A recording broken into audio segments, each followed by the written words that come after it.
থানা থেকে পালিয়ে গেলেন ৫ আগস্টের আন্দোলনে হত্যা মামলার আসামি উত্তরা পূর্ব থানার সাবেক ওসি শাহ আলম। এই ঘটনায় এসআই মোহাম্মদ সাজ্জাদকে তাৎক্ষণিকভাবে বরখাস্ত করা হয়েছে। পাশাপাশি থানা হেফাজত থেকে পালানোর ঘটনায় শাহ আলমের বিরুদ্ধে আরেকটি মামলা হয়েছে বলে জানিয়েছে পুলিশ।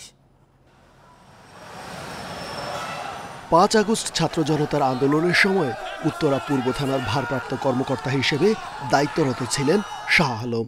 পরে তাকে বদলি করা হয় কুষ্টিয়ায়। ২ সেপ্টেম্বর ছাত্র জনতার আন্দোলনের সময়ের একটি হত্যা মামলায় আসামি করা হয় শাহ আলমকে।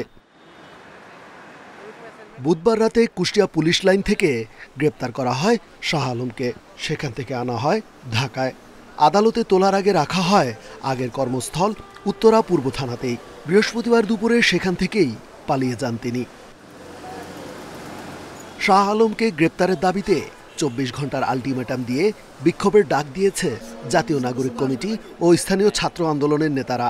সামনে থেকে আসামি চলে গেছে, এখানে তাদের আসলে একটা ব্যর্থতা রয়েছে এবং এই দায়ভার কেউ এড়াতে পারে না। এটা স্বরাষ্ট্র মন্ত্রণালয় এর দায়ভার আছে। অনতিবিলম্বে তাকে এখানে গ্রেফতার করতে হবে।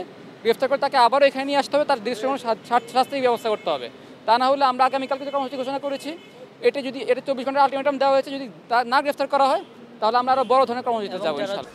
গোয়েন্দা নজরদারি ও প্রযুক্তির সহায়তায় শাহ আলমকে দ্রুত গ্রেপ্তারে মাঠে নামার কথা জানিয়েছে পুলিশ।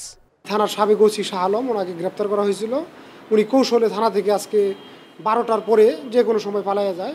ওনাকে গ্রেপ্তারের যে প্রক্রিয়া, আমার ঊর্ধ্বতন কর্তৃপক্ষ ওনারা ওয়াকিবহাল আছেন এবং ওনারা ওনাকে গ্রেপ্তারের সর্বাত্মক প্রচেষ্টা অব্যাহত রাখছেন।